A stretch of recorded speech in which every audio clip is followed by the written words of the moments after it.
All right, good morning. So today we are going to talk about graphing. We're going to talk about graphing exponentials, and we'll work through this together. So these are called exponential, and then we'll talk about graphing logarithmic functions. And after today, you should understand what domain and range of both are. We'll talk about the word asymptote, and also you should know how to graph those and talk about the transformations. So starting off, exponential functions, and I'm going to try to use CAMI today, and part of that is it's a lot easier to graph using technology than it is by hand, and I give you permission to do that in the practice if you like. So exponential functions, those are functions made of exponential expressions, where the base is a constant and the exponent is the variable. So we have two things here. We have x squared. We call x squared a parabola. So anytime you have a variable raised to a constant, we do not call that exponential. But we do call it exponential when you have a constant raised to a variable. So which one is it? I would say this one. So that is the exponential function. And so I'm going to be switching back and forth between Desmos because taking the time to graph these, that's not the important skill. You should know how to take numbers and plug it in.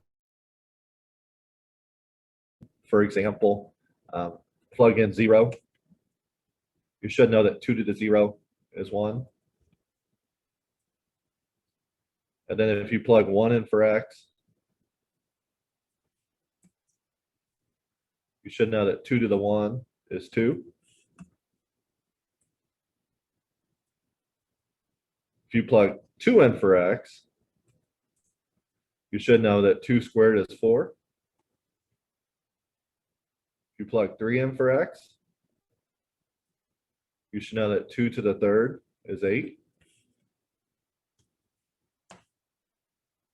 Okay. And then what happens if you plug in negative numbers? 2 to the negative 1 is the same thing as 1 over 2 to the positive 1. So you actually get 1/2. And if you plug in negative 2, 2 to the negative 2 is the same thing as 1 over 2 to the positive 2. So you get 1/4.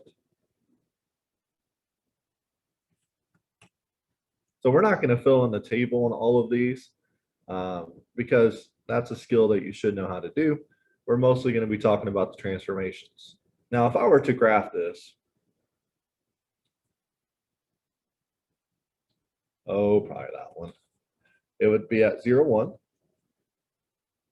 Check it, make it a little larger than that. We have 0, 1. And then at 1, 2. And then at 2, 4. Notice each time it's going up more and more. 3, 8. 3, 4, 5, 6, 7, 8. And then if I plugged in 4, 2 to the 4, 2 times 2, 4 times 2, 4, 8 times 2, 16, it won't fit. And then over here, this number is going to get smaller and smaller and smaller, but it's never going to actually cross the x-intercept, or the x-axis, I should call it. So when I do my graph, see, it's going to go up forever. So this part's easy. It's going to go up, up, up, up, up, up, up. That's why it's exponential. But on this side, because when you plug in negative numbers, you just get back fractions. It's going to come down, down, down, down, close, close, close, close. But it's never going to cross that x-axis.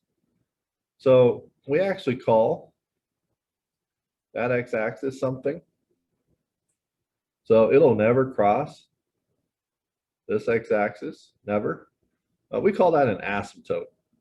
So that's what that word asymptote means. It means this comes down forever, and I know it looks like it touches because the blue line's a little too thick. I don't know if it'll make it won't change, but it'll never get to 0. So we call that an asymptote. So what is an asymptote? It's a line that the function never touches, intersects. There's many ways to write that. So when we're talking about exponential, there will be an asymptote. So what's the asymptote for this one? Well, for this one, remember, horizontal lines, we call those y equals. So we'd say y equals 0. Now, is the asymptote always y equals 0? And the answer is no. And the reason why it's no is because I could actually shift this graph up and down. So if I shift it up and down, the horizontal asymptote moves with it. And so let's do some comparisons. Let's look at 3 to the x. So how is 3 to the x different? Well, when I do my table,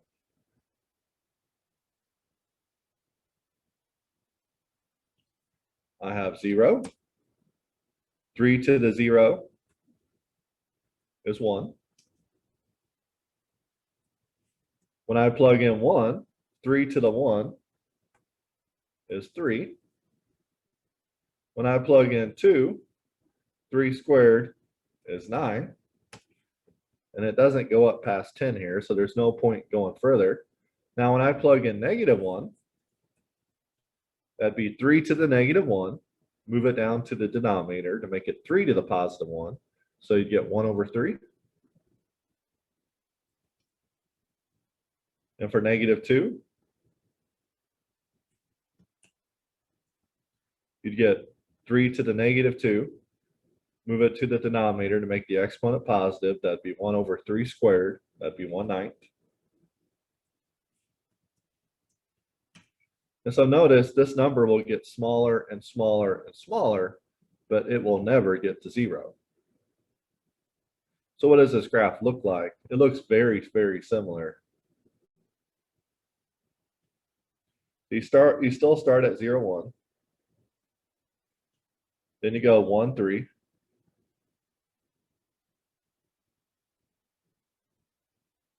I can see it. There we go. And then it goes to 2, 9.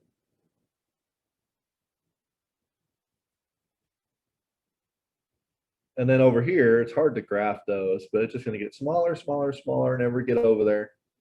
So when I graph this one,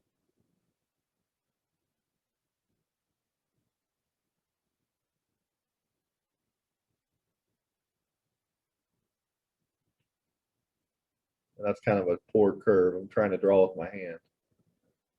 It's never going to cross the x-axis. So it still has a horizontal asymptote. So when I compare the graphs, how are those different? Well, it's probably easier to see in Desmo. So how are those different? 2 to the x versus 3 to the x? See, 3 to the x just goes up faster. That's the only difference.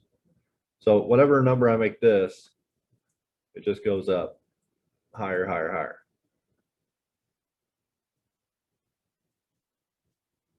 Now what happens if I have 4 to the x plus 1?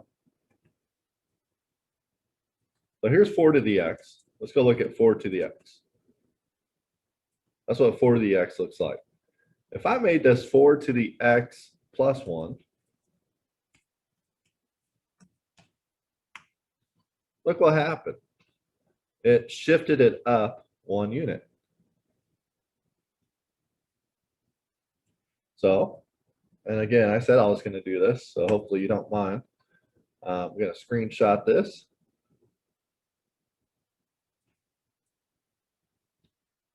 And actually, we don't want 4 to the x. Get rid of that. Here's what 4 to the x looks like.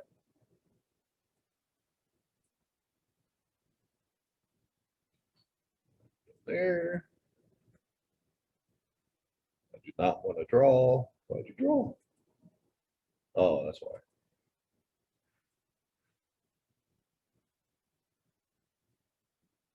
Oh boy. There we go. Okay, I don't know what's going on. There we go.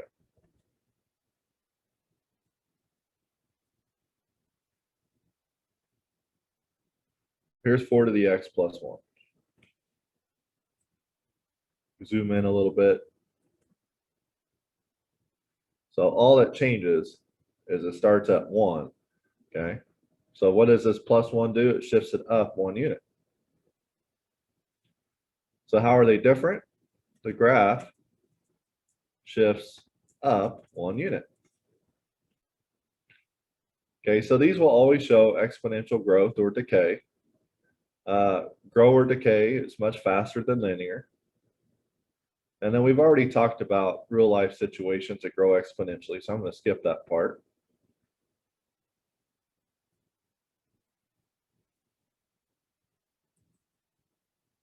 I think I was playing around earlier to put that on there.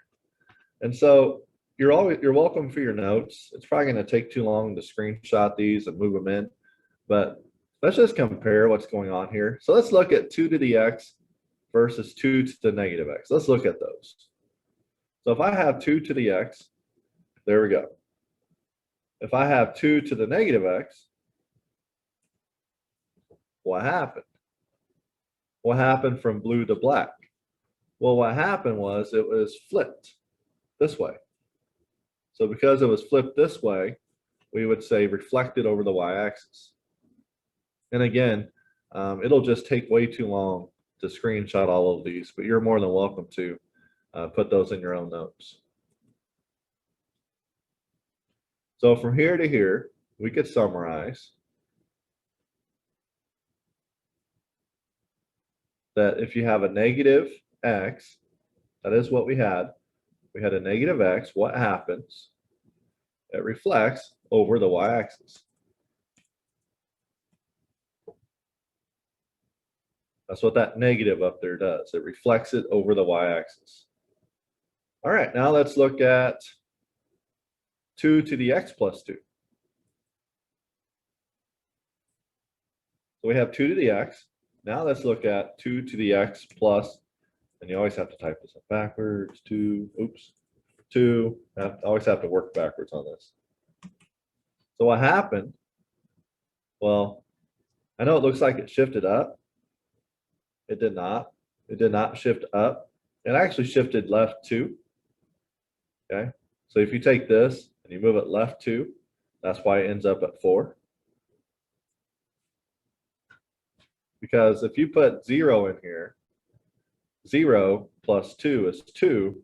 2 squared is 4. So the new y-intercept is going to be 4. Okay. So to find y-intercept, you put 0 in. 0 plus 2 is 2. 2 squared is 4. When before it was 2 to the 0 is 1. So just like we've already learned this in quadratics, anytime you have a number with the x, the plus 2 shifts it 2 to the left. So down here, we would say that this shifts, it's plus 1. This would shift 1 unit to the left.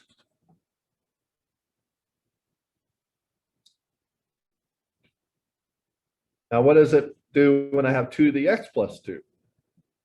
So instead of the plus 2 up there, it's over here. Well, see how this was 0, 1? Now that's 0, 3. It shifted it 2 up. So this shifts it up 2 units. So if I had a to the x plus 1, that would shift it 1 unit up.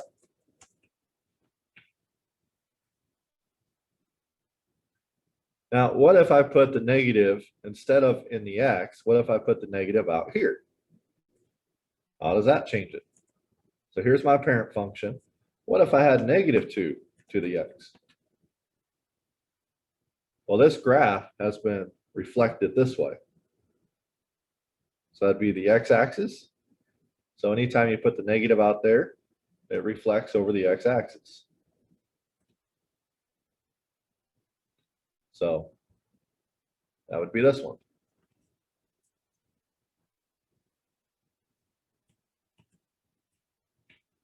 All right, and then you could probably guess that if, where'd it go? If x plus 1 shifts it 1 to the left, x minus 1 shifts it 1 unit to the right.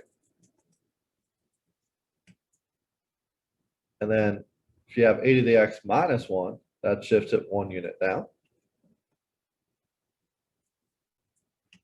So that's the exact same thing we've already learned when we were talking about quadratics, when we were talking about radicals. So it's really the same thing. So now let's talk about logarithmic functions. A logarithm is the exponent of a number, and it starts off with review. What exponent do you raise 10 to the power of to get 100? Well, 10 squared is 100, so I'd say 2. And that's why they put 10 to 10 to the second is 100. Now, if I write that as a log, I would say log base 10, which we don't need to put a 10. I would say the log of 100 equals 2. Because 10 to the second is 100. And we've already talked about how to go from log form to exponential and back and forth. So I'm going to skip that part. It's good review. Okay, like this one means 2 to the third is 8. This one means 4 to the 0 is 1. This one means 12 to the 1 is 12. We've already talked about all that. So if you have any base, anything, or what number, or if you take any number to the 0 power is 1. So this will always be 0. And then if these are the same, the answer is going to be 1 because any number raised to the first is itself. Okay. And again, you're welcome to fill in that part. We've already done enough of that kind of stuff. Now these are actually inverses. And we talked about inverses. All right, so this is reflected over the line y equals x. Now this black line is actually the logarithmic function. It's the inverse of the exponential. Because x equals 2y, think about it, x equals 2y, that's the same thing as y equals log base 2 of x. Why? Because 2 to the y is x. And so what happens here is before we had a horizontal asymptote of y equals 0. When it's reflected, the asymptote's now going to be vertical, and it's going to be this line. It will never cross the y-axis. Okay.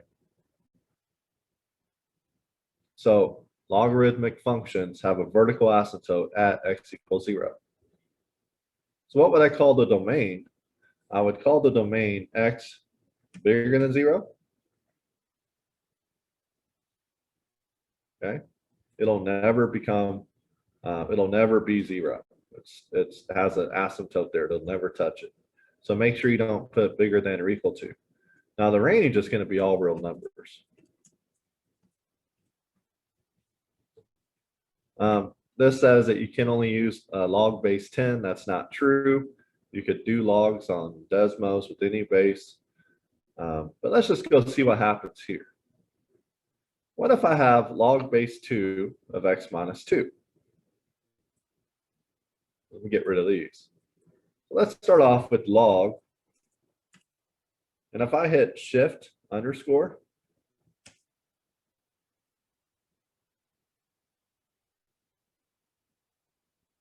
just give me one. So going down here, if I had x plus 1, that shifts it 1 unit to the left. If I had x minus 1 right there, it shifts it 1 unit to the right.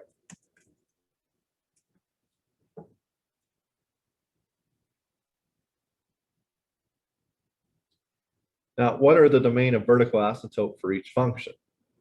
So let's go look at x minus 2 one more time. So here, the asymptote was x equals 0. If you shift it 2 units to the right, the asymptote's now going to be x equals 2. So that's what the vertical asymptote would be, x equals 2. So for this one, I would say domain is x is bigger than 2. And I would say the asymptote, which I always forget how to spell, would be at x equals 2. And then what would the range be? Range, if you look at it, range is all real numbers.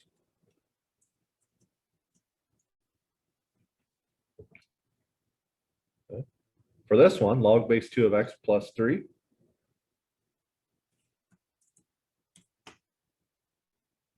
Oh, how'd I do that? Well, there we go. Notice it shifted to the left 3 units. So now my vertical asymptote is going to be at -3. So for this one, I would say domain is x is bigger than -3. My asymptote would be at x equal -3. And my range is still all real numbers.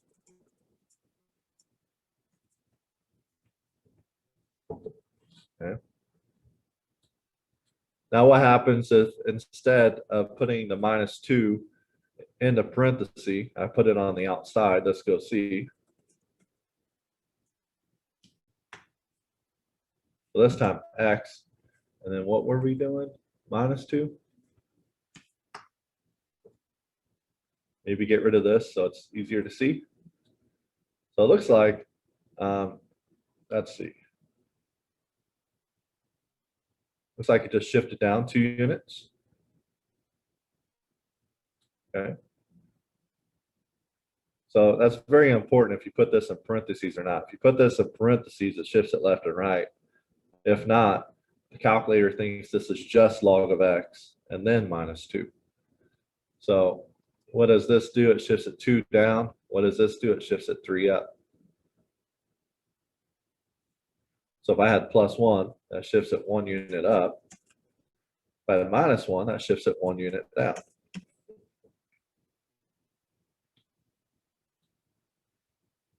Now, what are the domain and vertical asymptote for each? Domain, if you look, it didn't change it. It's still, I mean, all it did was shift up. It's still going to come down here forever, never get there. So the asymptote will stay x equals 0. The domain will still stay x is bigger than 0. And the range will still be all real numbers. So for this one, I would say domain is x is bigger than 0. The asymptote would be at x equals 0. And the range is still all real numbers. Okay. Now going up, I'm not sure why we didn't talk about it before, but on exponential,